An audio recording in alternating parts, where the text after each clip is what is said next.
Hello there, World of Tankers, and welcome to the channel. I'm your host, World of Blitz, and in today's video, I'll be showcasing to you how to not only increase your average damage, but as well win rate in World of Tanks Blitz. I have a lot of videos on the channel, and even though a lot of the videos I showcase usually have me doing very good games, a lot of the time I don't necessarily break into what's going through my mind, rather than just making commentary about the tank and showcasing why I think it's a really solid vehicle. So, in today's video, we're going to be taking a bit more of an in-depth dive into two replays that I've selected out of today's battles. Now, today alone was a pretty solid day for playing. I went 85% win rate out of 34 games, as you can see, and was able to average around 3,500 damage. I played 9 games in the Stritzvon K, only 3 in the WZ-132-1, and a total of 22 in the Minotauro, as I did live stream this vehicle earlier today. These stats are overall pretty dang solid, and hopefully I'll be able to rub some of this off into you guys so that you can learn how to play a bit better. Let's get straight into it. The two replays we're going to be taking a look at are played with tanks that are incredibly challenging for the average player to take advantage of and use in the battlefield to their benefit. The first vehicle we have is the Stritzvon K. This vehicle I played 9 times today. Out of those 9 games, I lost 1 battle and I aced it 8 times. It's a perfect example to showcase how this vehicle's ace bar is so dang low due to the fact that so many people have bought this tank looking at the crazy mobility and DPM paired with gun depression, probably expecting this tank to be a walk in the park, and in reality it's one of the hardest tier 10 heavies to drive, because not only are you leaving your heavies behind by driving this vehicle to medium side, but it also doesn't have nearly the armor or accuracy that a medium tank features when it's especially against them hauled down. So because of that, it's a super challenging playstyle. If you use it correctly, it can be amazing, but if you don't use it the right way, ooh wow, it can fall apart incredibly fast. And that is the exact same case for the other tier 10, the WZ-132-1. This is what I would call the worst tank for any beginner to grind, period. It features absolutely terrible gun depression, and it also features some of the worst penetration in the game. Add that into the fact the vehicle has terrible armor and is HEable from the lower plate from the majority of tier 10s, and yeah, it's a tricky tank. It's a very, very tricky tank. Now, that's not to say it isn't good. It's got crazy good DPM. If you're running gun armor on the vehicle, you can get 3,563. I personally like calibrated shells due to the fact that its penetration is so dang poor, but overall, the gun is very, very nice. Decent dispersion, great DPM, and the alpha of 330 allows you to have a constant yet decent rate of fire to pepper your opponents and more often than not keep them permanently tracked in the open. Features a fantastic spotting mechanic, but again, all of these great things the tank has are also at major downsides, which the average player is going to definitely suffer with if they don't understand how to use it correctly. So, let's get straight into the replays. We're going to start off with the WZ and make our way to the Stritzvon K. The first thing you want to do when loading into any game is obviously pay attention to what map you're on. Whatever map you're landing on is a massive influence to what you can do and what you can't do with your tank. For example, if we got on a map like Himmelsdorf and I was using my WZ, you can imagine how I'd have to drastically change my playstyle, play a lot more passive in the beginning, find out where the enemy heavies are pushing, find out where all the mediums are pushing, and how I'm going to take advantage of those mediums, as in a light tank, especially one like the WZ, there's not a lot of opportunities to really hide your vehicle's hull. So whatever map you get on can be a massive influence or not so great influence to what you're going to do on the battlefield. Now, on a map like Castilla, there's really only one option you're ever going to viably be able to do in a medium or light, and that is push over towards this hill. Yes, you could drive to town and try and capture a base, but that's a terrible idea for a couple reasons. First of all, enemy heavies could just drive here and they could kill you. There are ways to get through here. You can drive over this hill, drive straight through into town as a heavy and get a light tank spotted. Not only that, but if heavy tanks go up this hill, they can get you spotted and shot. Or if an enemy medium, let's say an enemy Sheridan or TVP decides to go up this hill and you go into mid, then you have the opportunity of being shot by those vehicles. So going to mid is a bad idea. Going up heavy hill, Why? Why would you do that? Not only are the enemy heavies going to be here, but tank destroyers can sit up on this ridgeline over here, and if you get spotted either trying to capture the base or go up this hill, you're very quickly going to be overwhelmed. When making your way over to medium side, you never want to go low, for a couple reasons. First of all, let's say the enemy heavies decide to go towards heavy side. As a tank on this side of the map, you cannot spot these heavies. Unless you drive all the way up here and maybe into this bush, you're not going to spot any of these heavies until they start rolling around the corner and making their way down this road. At this point, it might just be too late and you'll die. Not only that, but if enemy mediums take advantage of this high ground here, they can very easily use their gun depression and shoot you while you are below them. So that leaves you with essentially two options. Your first option is to poke this spot right here. This is a very good position to spot any heavies that are making their way through this route that you won't get detected from. The second option is to make your way right over to this bush to try and support your team from enemy tanks that go up the hill. So those are a lot of options we just went over, and we've narrowed them down to two. Now, depending on what tanks are on the enemy team is the second biggest thing that is going to influence your game. Up against us, we can see there's only one mobile tank, being the Leopard PTA. And while the Leopard PTA is still a very deadly tank with over 3,000 DPM, a higher alpha than enemy, much better penetration and accuracy, it's still not a tank I'm all too worried about just because of the fact that it's a Leopard PTA, it's a tier 9. So right off the beginning of this game, I just double checked to see if there was anything here that I would have to worry about spotting me, being the Leopard, and after that, I know the Leopard PTA is something I can beat. I not only have more DPM, but I'm also a skilled enough player that I know if I have to fight it, I'm going to, and I'll probably win. So at this point in time, I already see the IS-7 going up the hill, which obviously confirms to me that there's going to be no heavies off towards my side of the map, and if there are, I can very easily just leave. And there's the Kron, so yeah, I'm not too worried about enemy heavy tanks at this point pushing me. So I'm going to try and support my team. Now these are all things you obviously want to come up with while you're playing the game. I know that my heavies, and you can see the majority of my team, is all over towards C side. And what that means is if I don't support my heavies at C right now, and I don't take advantage of the IS-7 and the Kron trying to bleed my teammates, then what's going to end up happening is they could end up winning the hill, and what I'm doing to them obviously could be vice versa, and the IS-7 could start shooting my teammates up on the hill. So this is why you always want to take advantage of what the most pressing issue is for your team. Because this IS-7 is so distracted by me, we are getting him absolutely pounded by our team. And unfortunately, even though my HE shell flies directly into that IS-7's gun, let's be real, the dude is crippled. He's got like 5 health at this point. He's not going to last the entire game. He's dead. There you go. No more IS-7. Now the Kron decides to push up the hill. Again, I'm just going to punish the enemy team for playing that hill aggressive. It's one of the best spots on the map to control, and if I can stop this Kron from being part of the crossfire, now it's going to allow my team to take advantage of the Yo, which we can see us push down low. So again, all I'm trying to do right now is cause a distraction for my team. I see a free shot into the enemy minnow. We're going to get one in. Now we've also seen that the Jagdpanzer E100 is sitting up on the hill, and at this point I've decided, okay, I'm going to go over towards the Jagdpanzer and get a shell in. This is for one very simple reason. First of all, we see the ST-1's in front of us, but he misses. Now, I'm going to aim it on this Jag. The reason I shoot this Jag, and if you think about it, it's all a mind game. If you shoot this Jag, and he's trying to poke this hill, what's going to end up happening is the Jag now knows that there's a light tank that has shot him in the side. And not only that, but the light tank can obviously spot me, because I'm in a Jag. So, if this enemy Jagdpanzer E100 is smart, he'll realize instantly that driving up that hill is a terrible decision to make, because he's going to be butchered and shot every time by me in the light, especially when his Leopard PTA, we can very clearly see, is spotted doing literally nothing. So at this point, I have pushed a Jagdpanzer E100 off the hill, who probably won't poke that hill anymore. And now I know that my team has basically free range to push this Kron. I'm going to shoot him again, just to make him a one-shot. My team has free range to push him, so there you go. We've already absolutely cleared heavy side. I've tried to support my team. That VK-45 is an absolute champ for taking advantage of the enemy like he did, giving me that opportunity to do so much farming. Now, in this situation here, we have the enemy ST-1, which has obviously decided to rush me.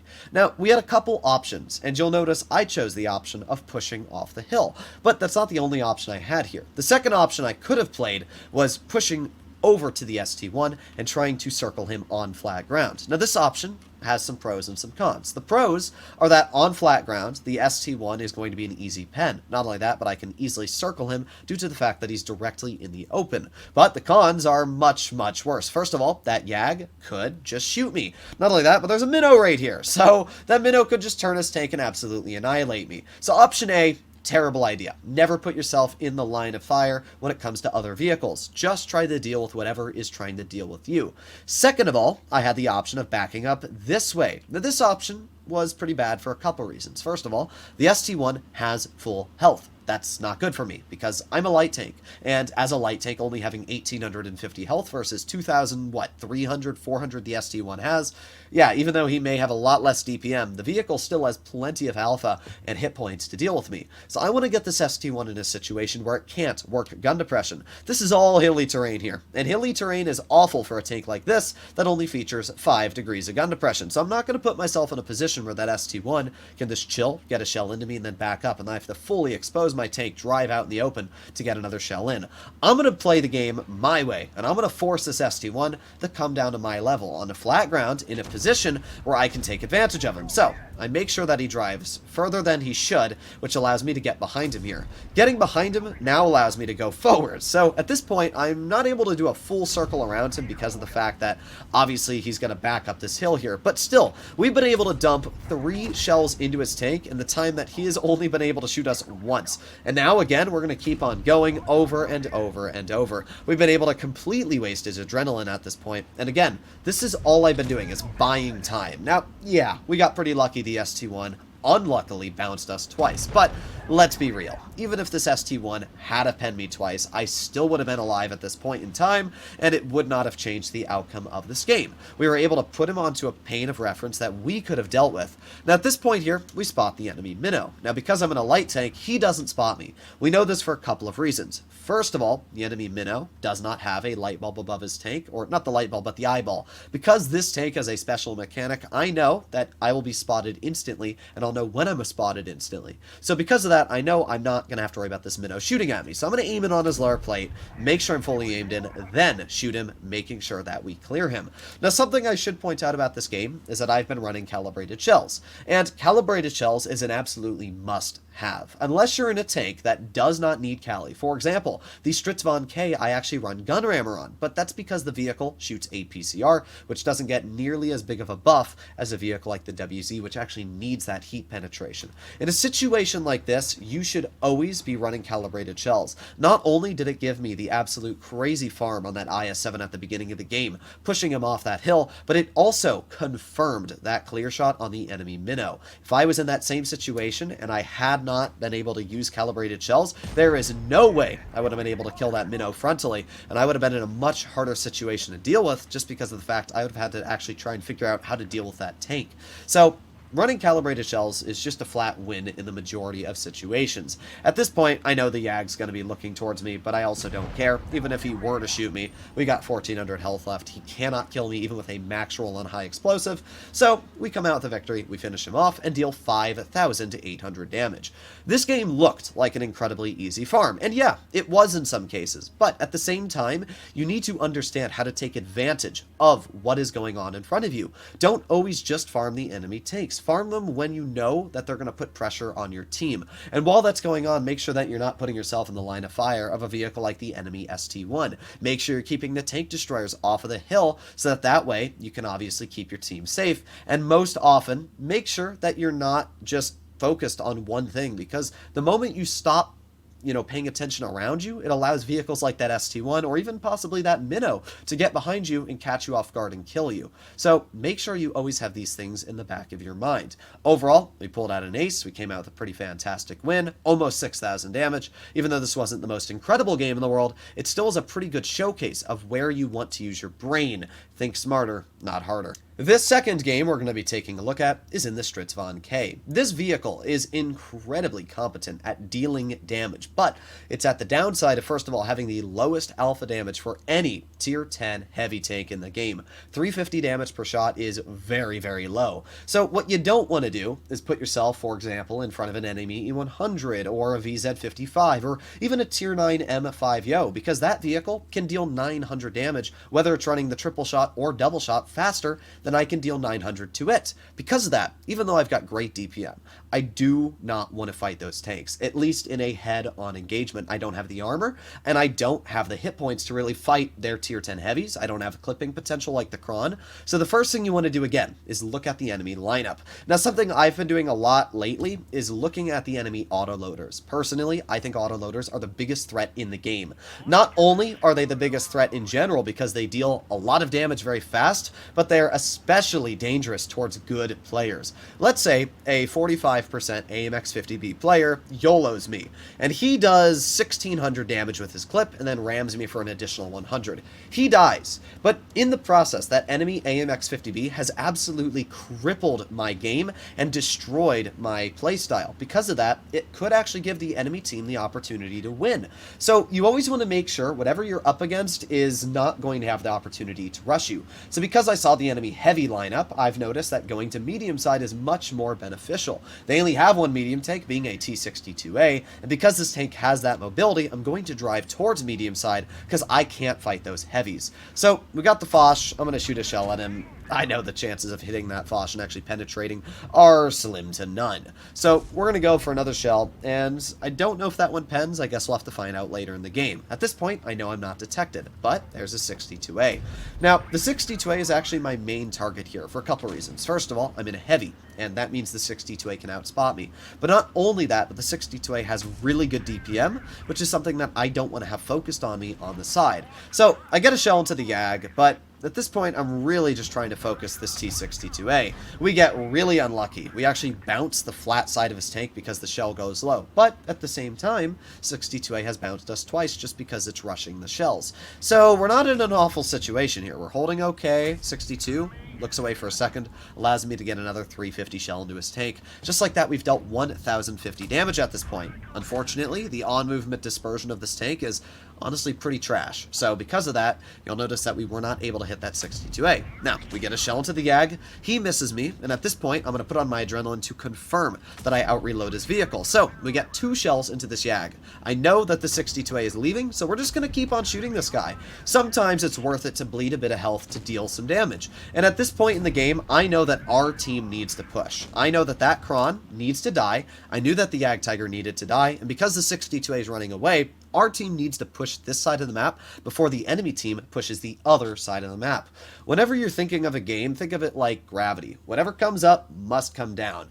If you decide to stay at one spot the entirety of the game and your other side of the team is being pushed and you never decide to play aggressive and bleed some health, then what's actually going to end up happening is the other side of the map just gets pushed and you get stuck on one side and pushed on the other. A great way to describe this type of gameplay is on Desert Sand and as well Dead Rail. If you're on a map like Dead Rail and medium side is a loss and you have not been able to push on heavy side, guess what? Those mediums get behind you and you basically instantly lose because they start shooting you while you're trying to deal with the heavies on the other side of the ridge. That's the exact same thing that happens on Desert Sands. If your medium flank falls apart on Desert Sands and you have not pushed fast enough with your heavies, guess what?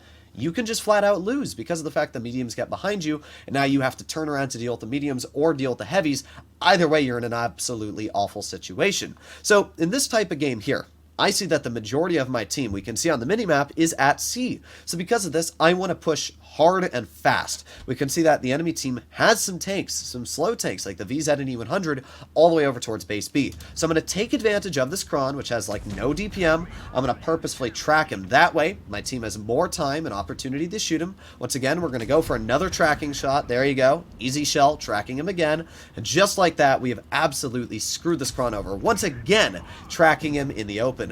Going for tracking shots is one of the most important things you can do in the game. Now, unfortunately, my game lagged there a little bit. That's why I drove into the Yag. I've been having a lot of, honestly, lag lately. I'm not sure if it's the servers or whatnot. But Either way, as I was saying, going for tracking shots is an absolutely must. If you want to win more games, you need to keep your opponents exposed to the enemy as long as possible.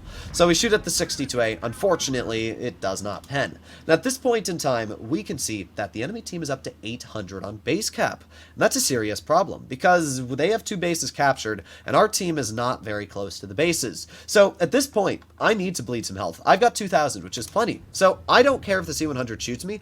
I need to take advantage of him. Unfortunately, because I'm actually running gun rammer, I lose a big chunk of DPM there, not actually being able to penetrate that E100. It's a great example of where gun rammer has its benefits and its massive downsides, and that was just an unfortunate downside we had there. But at this point, we're loading our APCR. Again, I don't care if the C100 shoots me. We still have 750 health left, and it's fine to bleed, because we can finish this guy off. That was absolutely mandatory for 2 reasons. First of all, killing that player is great for our team, because now they don't have to deal with him. But second of all, the biggest reason why killing that player is very important is because it equals out the base cap. Now we can see that that VZ is currently looking towards my way. I am probably detected, or that player probably knows that I was right there. So instead of pushing, I'm going to wait for that VZ to turn its turret. There you go. Now that it's turned its turret, we're going to get a shell into his tank, and look at the base cap, 940 at this point. This is a serious problem. I need to go for base cap. You never, ever want to put yourself in a position where your team can lose due to bases. So the enemy Foch is capturing our base, but that's fine, because I'm going to capture this base, so we're still absolutely fine here. As long as we can keep the base capture going, we're still slowly going up, but not only that, if we can just keep it going like this, then we should be absolutely fine, because of the fact that they might be up on base cap, but as long as I can kill this Foch, we should be A-okay. So, I got one very easy shell into his tank. We've dealt 5,200 damage at this point, and I'm going to keep on making my way all the way over towards the Foch. We're going to keep on going, and there you go, get a bonk. So, this is another good example of where I had to do a lot of things. I had to bleed my health to push onto that base cap. Don't be scared to bleed your health. There's a reason why in a heavy tank you have hit points. It's so that you can take a shot or two without dying. If I had proceeded to just be a wimp and not poke that E100, I guarantee this would have been a loss. First of all, nobody would ever capture base B, which I went to, but second of all, it would have just been a loss on base capture right out of the bat. So you need to take advantage of things early, and you need to make sure that the enemy team does not get that time that they need to win. So because I bled a bit of health, sure, I was down to 800 health. Did it matter? No. We still did 5,600 damage in the end of this battle. We still absolutely carried and was able to get out a crazy chunk of damage, plus win the battle in the end. Hopefully, these 2 games showcase to you what you should do in a situation to come out with a victory. Now, obviously, this isn't every situation, and there's so many different battles out there with so many different types of tanks that I could make endless amounts of videos. So if you'd like to see more like this, please consider smashing that subscribe button down below. But if you'd like to see, let me know. I'll see you in the next one. Bye-bye.